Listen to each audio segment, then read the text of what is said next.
second video here on Metal Ben's Chronicles. How about that? And today we're going to do a 35th anniversary review discussion on an album that needs no introduction. Many would say this is the band's last great album. I tend to agree with a lot of people on this. Of course, we're talking about Metallica's And Justice for All.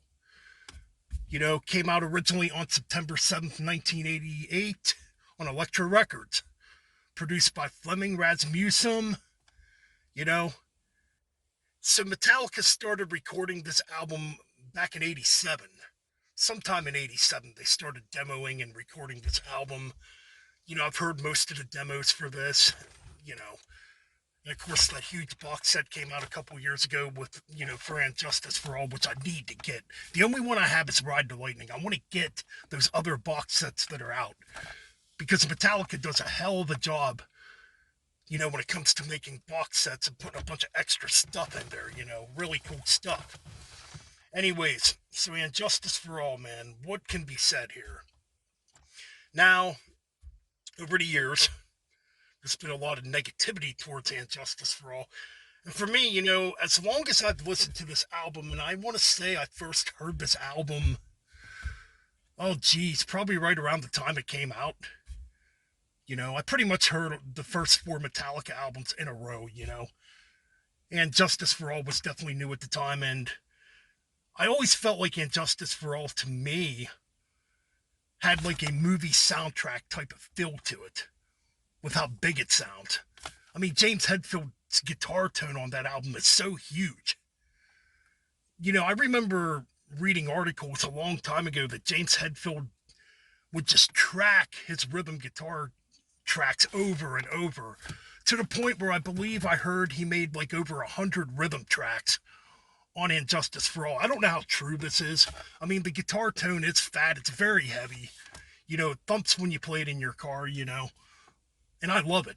To me, it's definitely a predecessor to what you would hear in a lot of thrash metal bands moving forward. A bigger, chunkier, thicker guitar tone, and definitely a more progressive edge too, because Metallica definitely went more progressive on this album. The songs are a bit lengthier. Now you can argue too that Metallica started going more progressive as far back as Ride the Lightning, yes, with songs like Call of Cthulhu, yeah. Maybe on Master of Puppets too, with tracks like Orion, Disposable Heroes, and obviously the title track, Master of Puppets, that they went in a more progressive direction. But on And Justice for All, they definitely turned it up a notch when it comes to that. Some people complained at the time that the songs were too long. That there was only two really thrashy tunes on the album, which, being Blackened and Dyer's Eve, definitely the thrashiest tunes on the album. All in all, though, I mean, the riffs are so damn huge on this album. And, when it comes to bass, back then, for years actually, I never thought, oh man, this album needs bass. I never thought that. I always loved the way this album sounded for some reason, because of the big guitar tone, that it has, and Lars's drums definitely sound pretty big on this album. I mean, yeah, you could debate, yeah, maybe the production's a little thin sounding because it don't have bass. I get that. But, it just seems like nowadays it's very trendy to bitch about this album because it don't have bass. I've never had a problem with it. I've heard the version with bass. To me, it's not as good. That's just my opinion. I mean, you can look it up on YouTube, And Jason for All. You can actually buy it too on CD, I believe. I don't know, man. To me, the bass playing on this album was not that impressive. Like, if Cliff was living, yeah, the bass playing would have been phenomenal on the album. Now, I'm not taking nothing away from Jason Newsted when I say this, but basically, what Jason's doing is following basically what James Hetfield's doing on rhythm guitar, where Cliff was a little more creative with the melodies, when it comes to bass playing. So yeah, it just seems like over time, it's been very trendy to bitch about this album just because it don't have bass.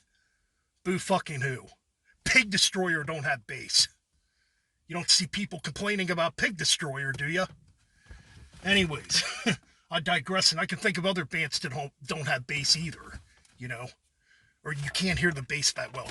Anyways, back to, how this album transitioned a lot of thrash bands. Yes, bands like Dark Angel, bands like Overkill, were writing longer, more progressive sounding songs. Hell, look at Heathen on Victims of Deception to current day, man.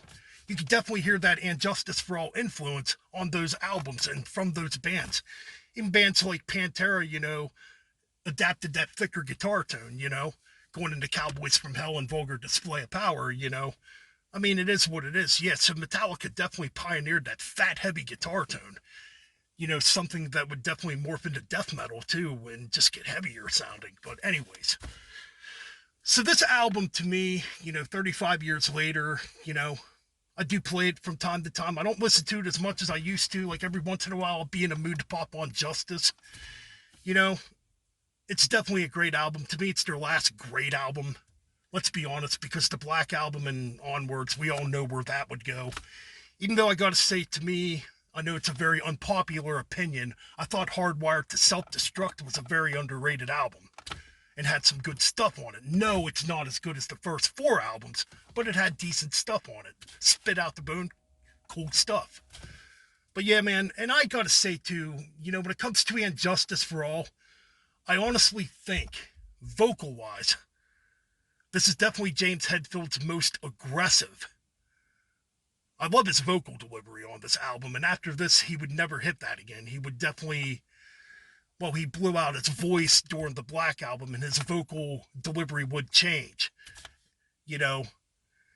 In a way, I would definitely say this is the last awesome vocal performance by James Hetfield on a Metallica album. Kirk Hammett's playing probably his best guitar solos before he went crazy into the wah-wah pedal bullshit.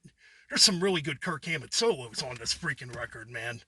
Like the ending solo of One, He does some great solos in Frayed Ends of Sanity, which is a very underrated track, Even on, Blackened. Blackened has a blazing solo. Dyer's Eve has a blazing solo.